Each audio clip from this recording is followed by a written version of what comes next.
Live every day as if it were the last, because before you know it, time goes past and life's just not that long. Tell all you love that you love them so, because even if you do, they might not know, and one day we'll all be gone. Taste the wind, don't let it blow on by. Sing songs of love, let the music get you high, and when it's said and done, you'll know. Many kids have imaginary friends they talk to, especially if those kids have few real playmates. Many kids have imaginary friends they talk to, especially if every day they suffer constant hell at home.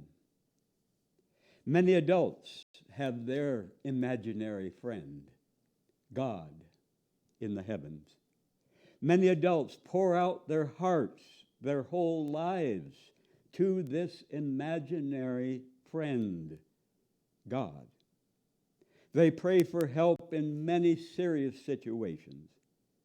If their imaginary friend, God in the heavens, does not help them, these sincere believers will defend their imaginary friend, God, with all kinds of excuses. It was not God's will.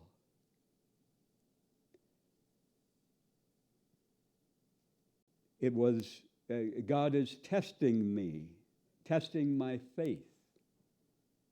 Or in the next life, after death, I will understand why God chose not to help me. Many excuses why God, their imaginary friend, did not help them in desperate situations. In many places, for hundreds of years, I could have been tortured, I could have been locked up, I could have been killed by a mob of believers of whatever religion for saying just what I said now publicly. I humbly confess, I was a sincere young Christian preacher 56 years ago, and for many years I publicly prayed to, preached about, sang about this imaginary friend, God in the heavens. With much help from many, many people, I slowly woke up to my religious fantasy, my religious delusion. At special family meals, my grandparents called on me when I was a young man to pray the blessing before we ate. I am no longer a believer in this imaginary friend in the heavens. I regret, I apologize for advertising this make-believe imaginary friend, God. And don't get me wrong, I wish we had a fair, loving, all-powerful, real parent God who helped all who desperately pray for help. But I refuse to swallow and advertise feel-good, make-believe bullshit. I want truth.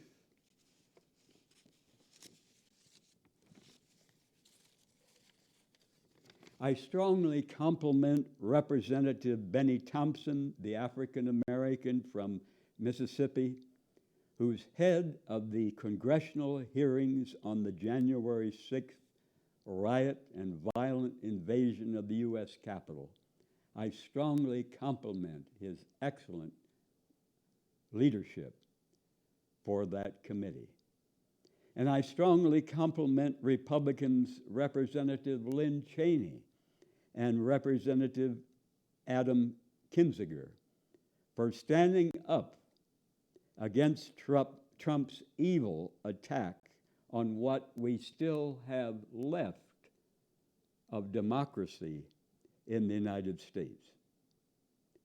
I compliment Lynn Cheney and Adam Kinzinger for having the conscience and the courage to do what most Republicans in Congress refuse to do.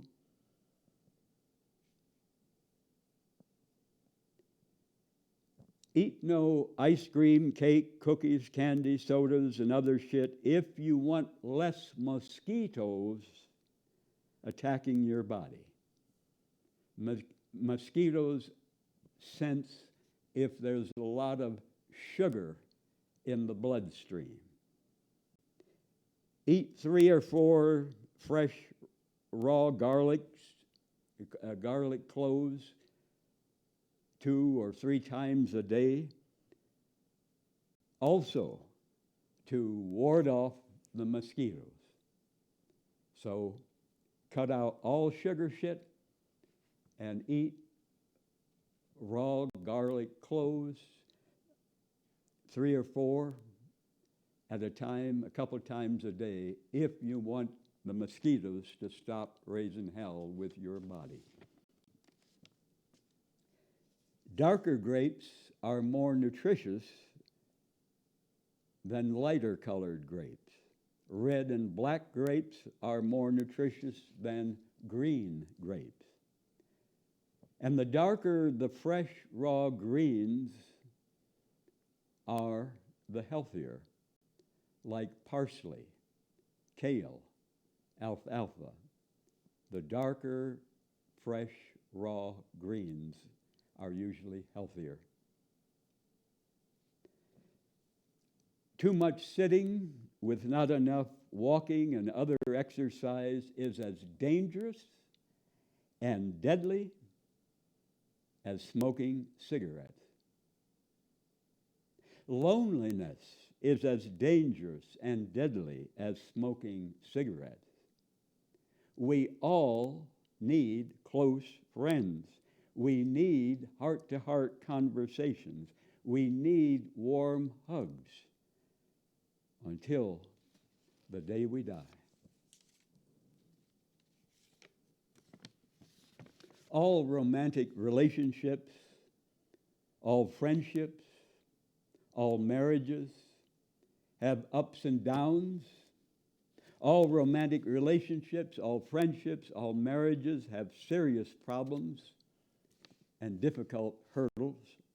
But if you and your marriage partner are both miserable most of the time for months or years in your marriage, if you've tried marriage counseling, set yourselves free. No matter what your religion says about divorce, no matter what your families and your friends say about divorce, no matter the promises and vows you both made when you did not know better, no matter if you have kids, do your kids like the emotional war of screams and curses and threats, or, which can be just as bad or even worse, the icy silence your kids suffer between the two of you, their parents? Drinking booze will not heal your broken dreams. Booze makes a bad marriage worse. Buying lots of expensive crap you do not need will not heal your broken heart. Hogging out on sweet shit, ice cream, candy, cakes, cookies, sodas, will never satisfy your deep desire for affectionate, passionate sex and romance. We all make many mistakes in our lives. If your marriage constantly feels like slavery, if your marriage feels like prison most of the time, set yourselves free. Do not blame the hell all on your partner. Do not stay together because you're afraid of being alone. Do not stay together because you're afraid you will never find somebody else for romance.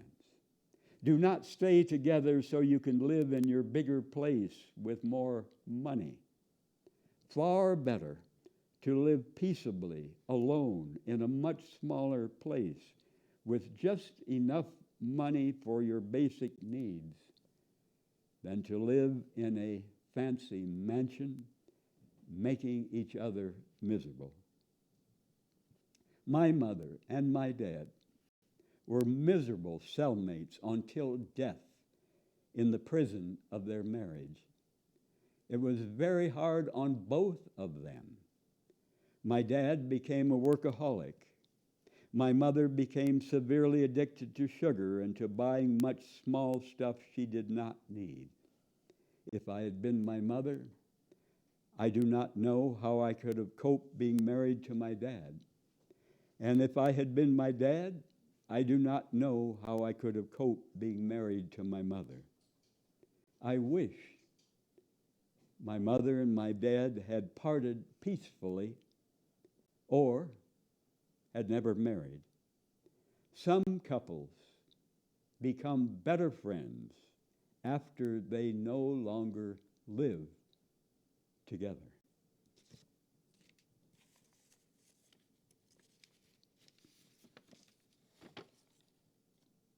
Carol Byers' husband, James Hapney, was shot in 1977 by his mother's next-door neighbor.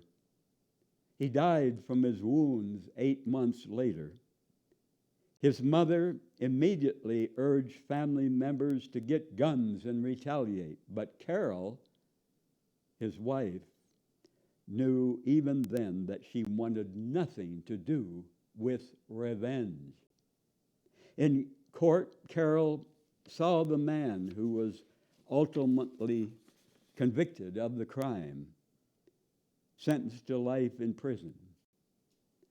She says, I remember thinking about how he had a mama and a young wife and babies of his own. I could not imagine his mother watching her child being put to death or his children watching their father being put to death. I never wanted that. Years later, Carol tried to make contact with the man who had killed her husband. She says, I went to find him to tell him I had forgiven him, and I found out he had just died. I'm sorry, I never had a chance to tell him. She says, we are told so many times that we're not supposed to forgive, that when people do horrible things to us, we should do something just as bad in revenge. Those of us who know better, those of us who know the power of forgiveness, need to speak up. Every chance we get, we need to challenge the mentality that compassion is a weakness. Compassion is the toughest thing of all, but it's the only thing that works to restore peace in our lives.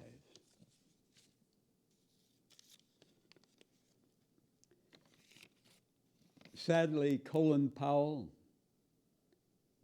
was very high in the U.S. military, very high in the United States government.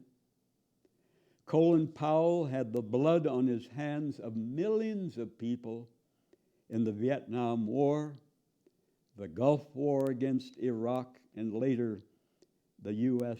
war against Iraq under George W. Bush.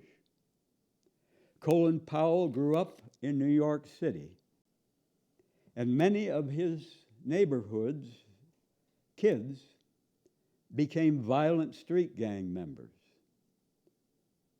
Many gang members on those streets killed and died. Many of those gang members went to prison. But the awful, sad, bloody truth is that Colin Powell was heavily involved in the blinding, the crippling, the murder, the making homeless of far more human beings than all those violent street gang members combined. But because Colin Powell did it as a big shot in the U.S. military and the U.S. government, millions consider Colin Powell a success hero, a model of African American achievement. Does anyone in U.S. mainstream newspapers, radio, or TV say this? Sadly, most of them are addicted to the U.S. war machine.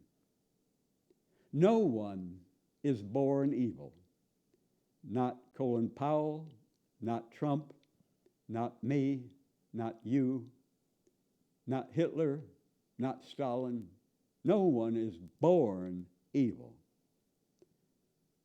Colin Powell was not born a war criminal, but sadly, he became a war criminal.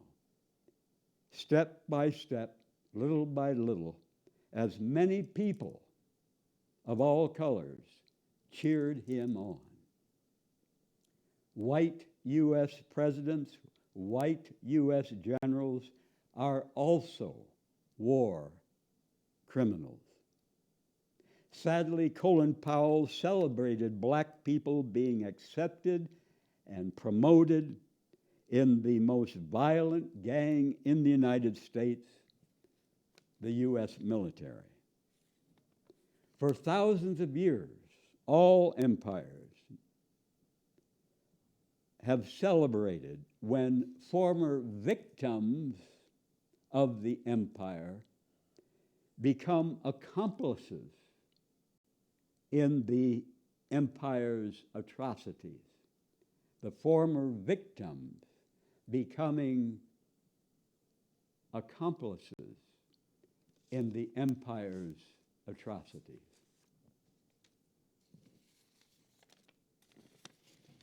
Our Mother Earth is our only home. The worst place on earth for us to live is better than the best place on any of our sun's other planets. No animal, no plant for millions of years has sickened and poisoned our Mother Earth as we human beings have, especially so-called educated, civilized human beings the past several hundred years. Our poisons have made Mother Earth sick and drunk. Drunk people cannot walk steady. Drunk people cannot walk straight. And our drunk Mother Earth sways and staggers from extreme to extreme, from more floods to more droughts, from severe heat waves to record cold. Our Mother Earth staggers drunk on the deadly poisons we in this modern world are stupidly addicted to. Will we wake up? Will we make huge changes now in how we live to keep our Mother Earth from getting much sicker? We cannot stop the climate crisis, but if we all made huge personal changes, we can slow the climate crisis. And regardless of what my neighbors, my relatives, my friends, regardless of what corporations and Congress do, I am responsible for what I do, how I travel, how much I travel, how big a place I live in, how much stuff I buy, what foods I eat, because animal agriculture to grow food of meat and dairy for people addicted to meat and dairy is one of the huge causes of the climate crisis. I eat no meat, no dairy, no junk food, no cooked food.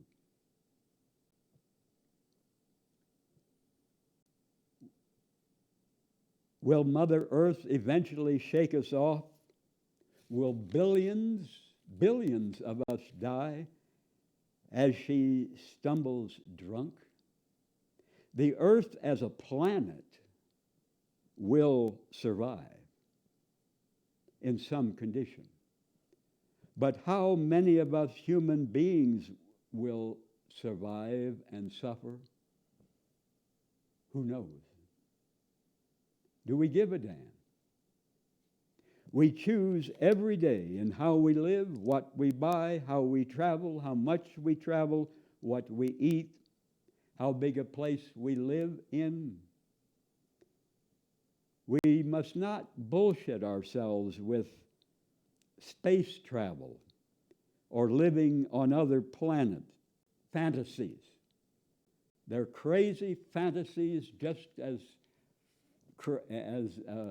harmful as thinking that an imaginary friend God is going to bail us out of problems like the climate crisis, like the everyday threat of nuclear war.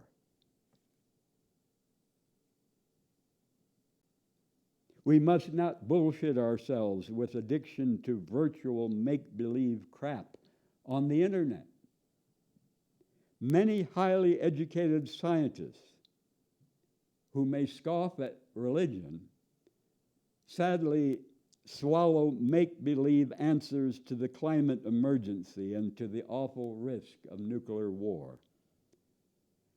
They know many facts and figures, far more than I will ever know about this climate crisis. But how many of them have made huge changes in how they live because of what they know? Have we? Have you? Have I?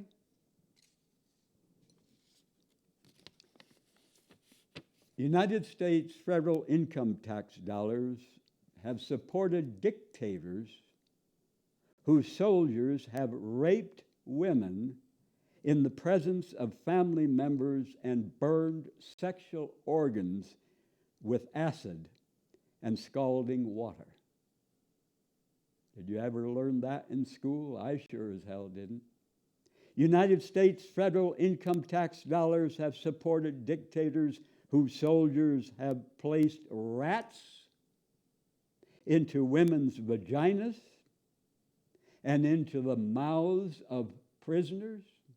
United States federal income tax dollars have supported dictators whose soldiers have mutilated, punctured, and cut off victims' genitals,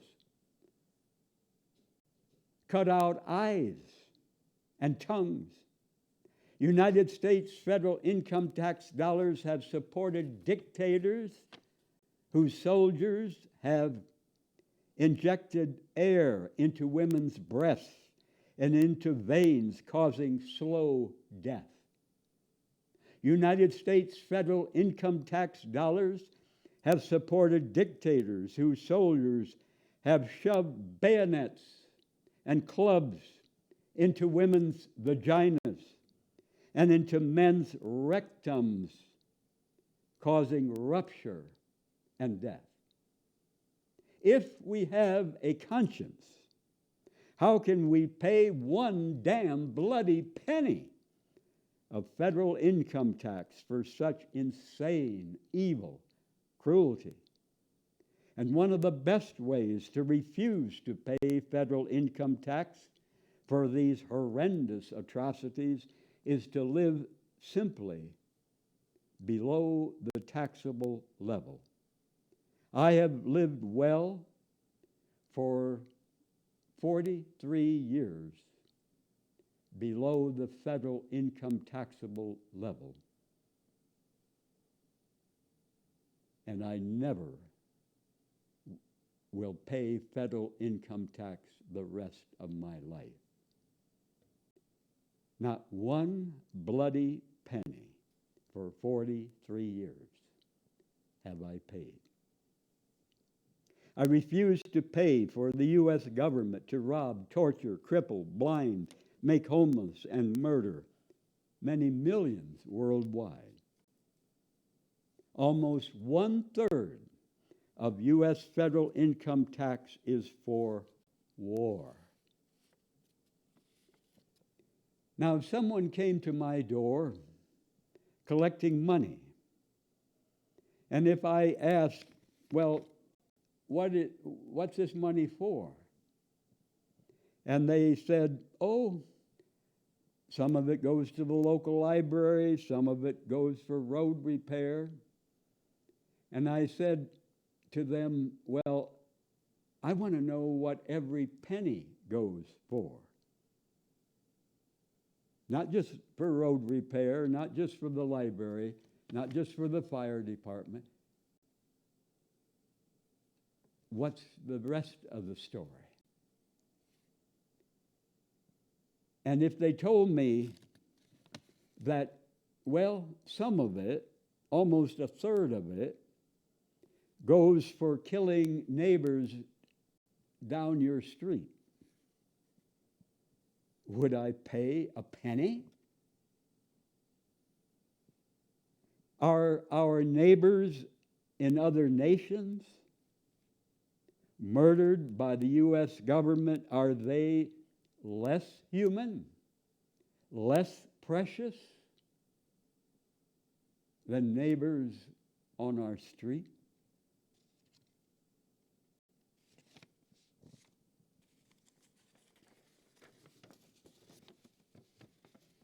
An amazing story.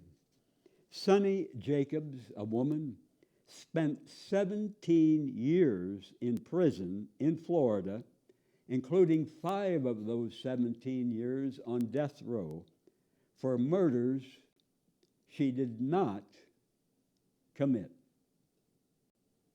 And when she was proved innocent and released in 1992, it was too late for her common-law husband, Jesse Tafaro, who was executed for the same crimes in 1990 before he could prove he was innocent.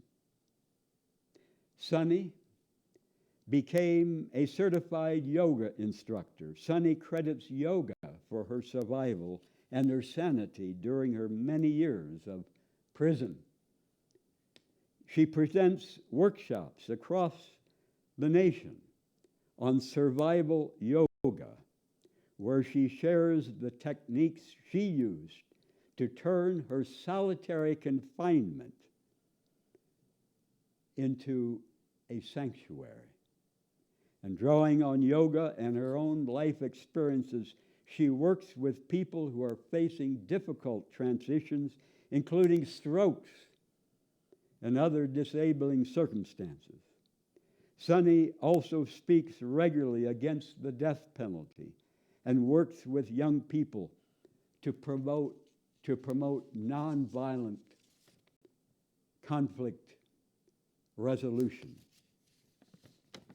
Sonny says, life has given me many challenges.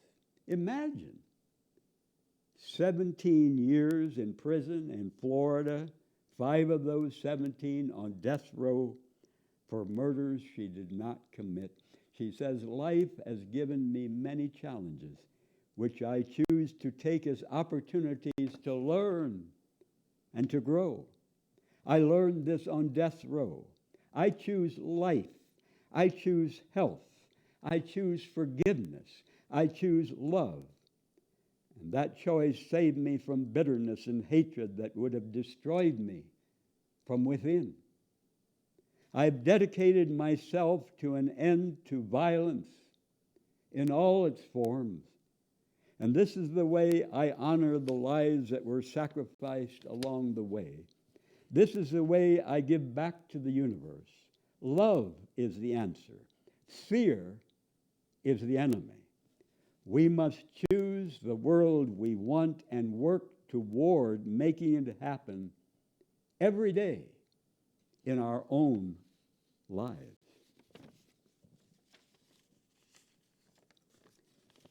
From the book How Not to Die, that's in our library, written by a medical doctor, Michael Greger, Greger. And don't misunderstand the title. He's not saying that we're going to live forever, but he deals with 17 different conditions that millions of people die from and how we can prevent and avoid those particular conditions and not spend years of unnecessary suffering. So from his book, How Not to Die, side effects from medications given as prescribed in hospitals kill over 100,000 people in this nation every year. 7,000 more people die every year from receiving the wrong medication by mistake. 20,000 more people die from other kinds of hospital mistakes. 99,000 more people die every year from infections these people got in the hospital as patients. 12,000 people die from complications from surgeries that were not needed. So about 200,000 people die connected with being hospital patients. Prescription drug side effects outside of hospitals may kill about 199,000 more people. Other medical mistakes may kill up to 98,000 more. So medical treatment is the third leading cause of death in the United States. Now get that. Medical treatment is the third leading cause of death in this nation. Do you wonder why I do my damnedest to avoid going to doctors or being a hospital patient? So eat healthy, live healthy every single day. And even if my medical insurance paid every penny of my hospital and doctor bill, I aim not to go to any doctor or any hospital, if possible, the rest of my life. But I can never say for sure. I would be a damn fool if I said I never will, because I don't know what will happen when I step out the door today. But as far as how I eat and how I aim to live and exercise and sleep and get sunshine and have close friends, and I aim not to go to any doctor or hospital the rest of my life. My longtime dear friend Chester in Colorado, 85 years old, who's been good to me in so many ways, said in a letter earlier this year, with the 2011 prostate cancer diagnosis, I was reading many books and web articles on the big C, cancer, and there learned that a protein in milk, casein, promotes the growth of prostate cancer cells. And he says, I haven't touched the stuff in any form since. No cow's milk in anything. Casein is also fed to experimental animals in cancer research studies, since the casein can accelerate the growth of cancer, and the researchers want the process to move along quickly for their research and study purposes. So, if you have cancer and you want to live and be healthy, stop all dairy now, especially cow's milk, especially homogenized, pasteurized cow's milk. My dear friend Chester in Colorado also has been a long-time activist against war, against nuclear weapons, an activist for the environment and for health, and an activist against infant male circumcision, slicing off the foreskin that covers the head of a healthy infant male baby. And here is some information that he sent me recently.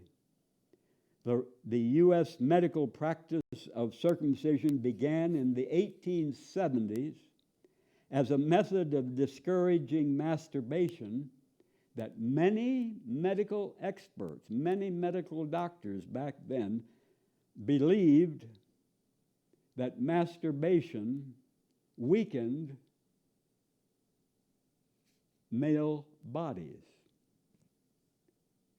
How foolish, how stupid, but they actually believed it.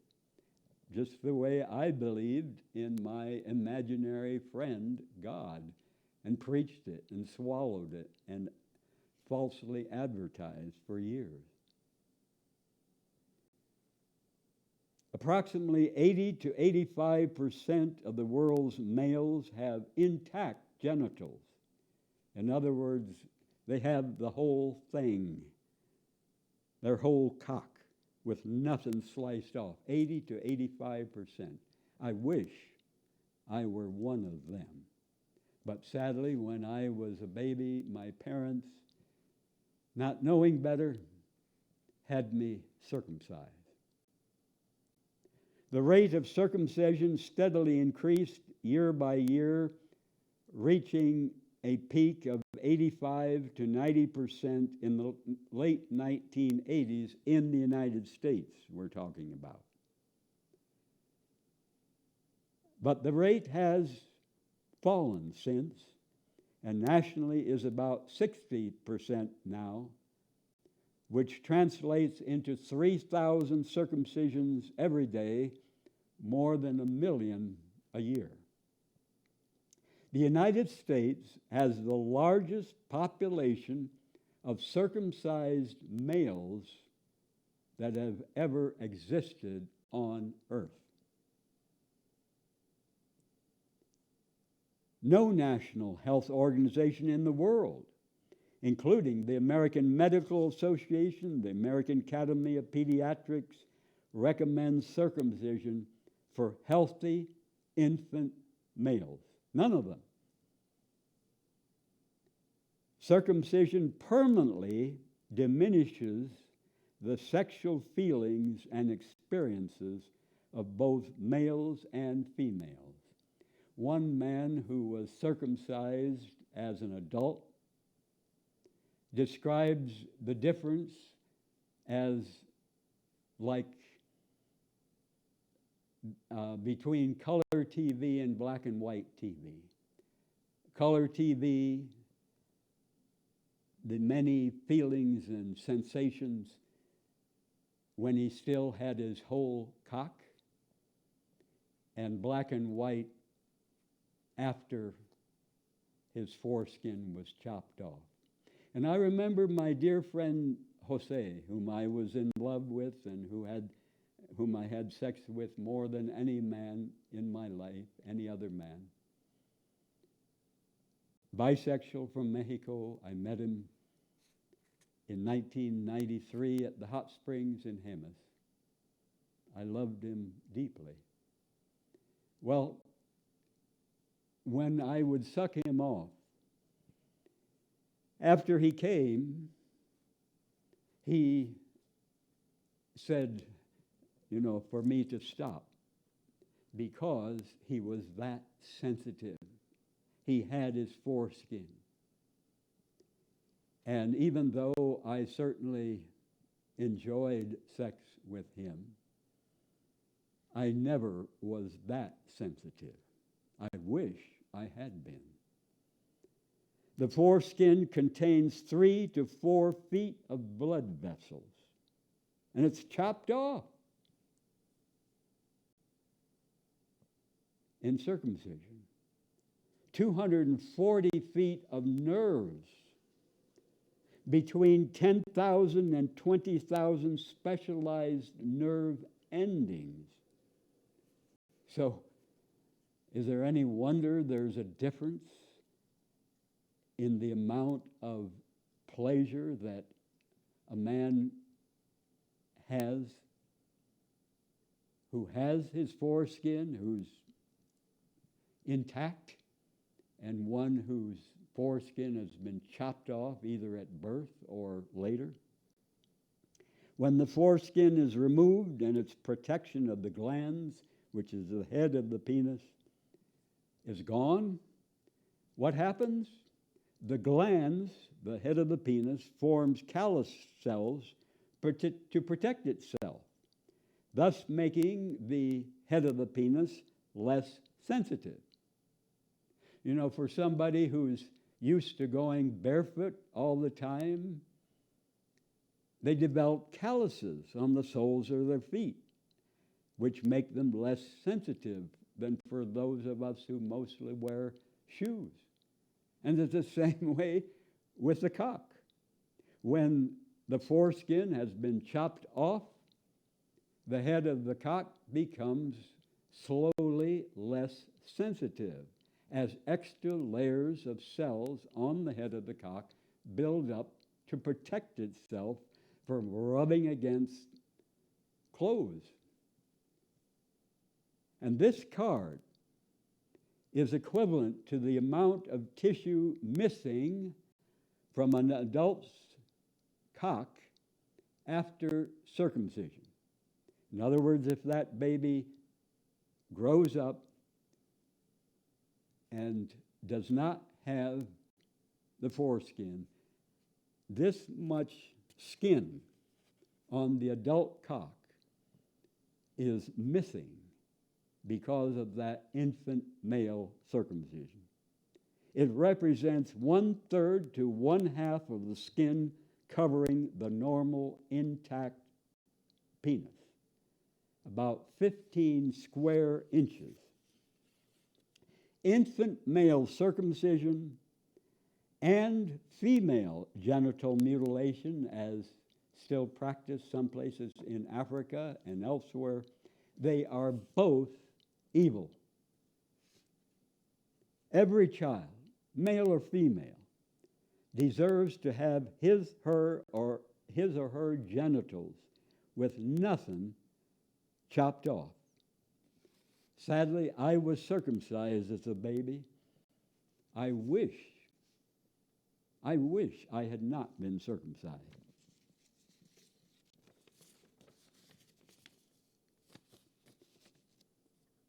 While 19-year-old Tariq Khamisa was delivering pizza on a cool San Diego, California night in January of 1995, a 14-year-old gang member, Tony Hicks, shot and killed Tariq Khamisa, who was delivering pizza. And after much deep thought, Tariq's father, Azim, reached out to the family of Tony Hicks, who had shot and killed his son. Azim embraced the boy's grandfather, Ples Felix, and asked him to join forces against youth violence. And the two men became as close as brothers. And out of that remarkable union was born the Tariq Khamisa Foundation, whose mission is to stop children from killing children and to break the escalating cycle of youth violence, to plant seeds of hope for our children's future. The Tariq Khamisa Foundation's award-winning programs in San Diego schools use the power of forgiveness, of love, of peace, to empower kids and teach them that they have the ability and the responsibility to choose non-violent solutions to their problems. Azim, the father of the 19-year-old Tariq, said, "From the onset, from the beginning, I saw victims on both ends of the gun. My son Tariq, a victim of his assailant, and that assailant, Tony, a victim of society. A society that you and I helped create and we must take responsibility for.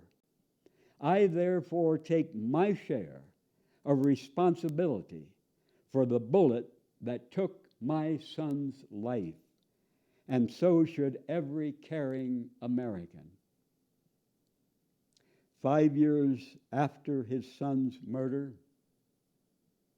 now think of this, 5 years after his son's murder, Azim visited Tony Hicks in prison. And he said, "I could see that my forgiveness of him also had transformed him. Quite frankly," the father says, "when I looked deeply in his eyes, I did not see a murderer there. I saw another soul just like me."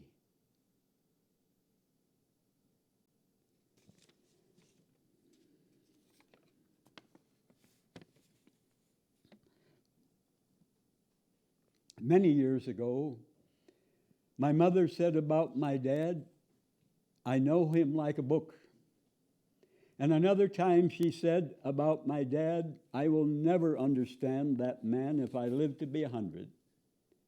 And often in long-time relationships, we feel that way, knowing someone so well in many ways, but sometimes surprised and shocked by something they say or do. And that's even true of ourselves. Sometimes we're surprised and shocked by what we say or do. As a kid in high school, I was chosen last or almost last for a team. But now at 76, I wonder if any of my living high school athlete classmates walk and exercise as much as I do. I changed. I woke up. We can wake up. We can change. I am strongly sexually attracted to certain lean, healthy, physically fit men. So I work every day to be lean and healthy and physically fit myself. Someone with a healthy body living below the poverty level is far richer than a billionaire who has an unhealthy body. No lowrider cars, no luxury cars, no high-tech gadgets, no computers, no expensive cruises, no million-dollar mansions are as precious as a healthy body. The most important material possession we each have from birth to death is our body. So why do millions of people, millions, take far better care of their house? Why do millions of people take far better care of their car? Why do millions of people take far better care of their yard? Why do millions of people take far better care of their pets than their own body?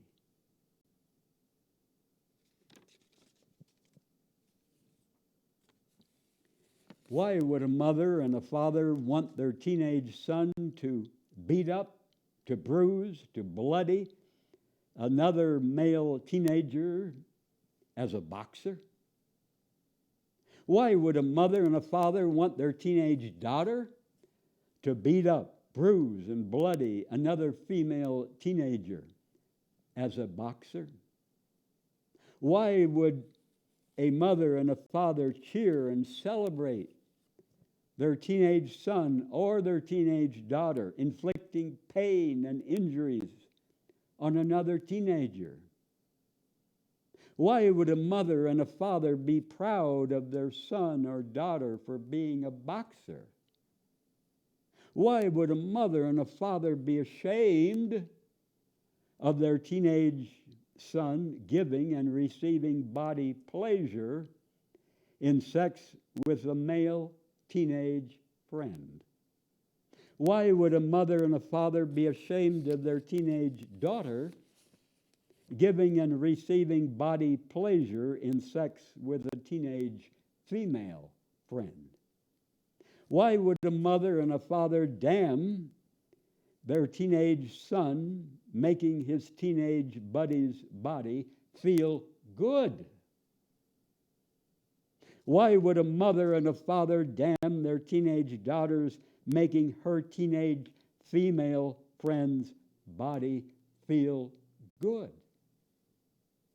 Is this world the lunatic asylum of the universe? I damn all boxing for males or females, for all ages. I celebrate affectionate sexual pleasure wanted and enjoyed by male teenagers with each other or by female teenagers with each other. My friend Seth Hoffman wrote and performed the song Live Every Day. I open and close my program every week with that song. Live Every Day is one of my all-time favorite songs. Deep meaning, beautiful melody. I told Seth years ago that when I die, if he's around, I want him to sing Live Every Day at my funeral. Seth used to live here in Albuquerque. He was a school teacher. He was a great singer in English, Spanish, and Yiddish. But he now lives in India with his wife, who's from India, and they have a young son. Many thanks, Seth, for your wonderful song. And if you want to hear his song anytime, go on YouTube to Seth Hoffman, Hoffman, 2 F's, Live Every Day. Live every day as if it were the last, because before you know it, time goes past. And life's just not that long. Tell all you love that you love them so, because even if you do, they might not know. And one day, we'll all be gone. Taste the wind. Don't let it blow on by. Sing songs of love. Let the music get you high. And when it's said and done, you know the sun will shine on. Learn all you can from the folks you meet, though they might be strange and sleep on the street. But in some ways, we all are wise. Give all your thoughts a fighting chance. Ask your fears and your doubts. Would you like to dance? And open up your eyes. See the world. And let the world see you. Take the time to love the things you do, and you'll hear it when your spirit starts to rise.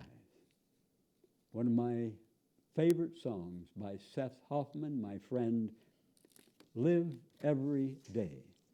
And I want to thank everyone that I see at the flea market, the rail yards market, the Summerfest, many other events, the university, Old Town, El Super Market. I thank many people for conversations, for hugs, for in their cars as they pass, calling out my name or honking their horn or giving a sexy whistle. I thank you. I appreciate it. I thank you for the selfies.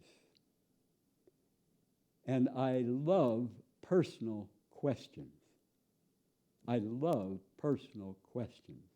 So feel free to ask anything if you want to. If you see me walking on the street and want to stop a few minutes and talk. I thank you for your many kindnesses. I'm greatly indebted. Booze, for me, hell no. Never, never, never again in my life. Not for $1,000. If you offered me $1,000 to drink a beer, no way. It's poison to every cell of the body. But my fresh piss, to live healthy, oh yes. I have drunk my fresh piss every day since November 10th, 1999, over 22 years. To your health. Good night. Tell all you love that you love them so, because even if you do, they might not know, and one day we'll all be gone. Taste the wind, don't let it blow on by. Sing songs of love, let the music get you high, and when it's said and done, you'll know the sun will shine on. And when it's said and done, you'll know the sun will shine on.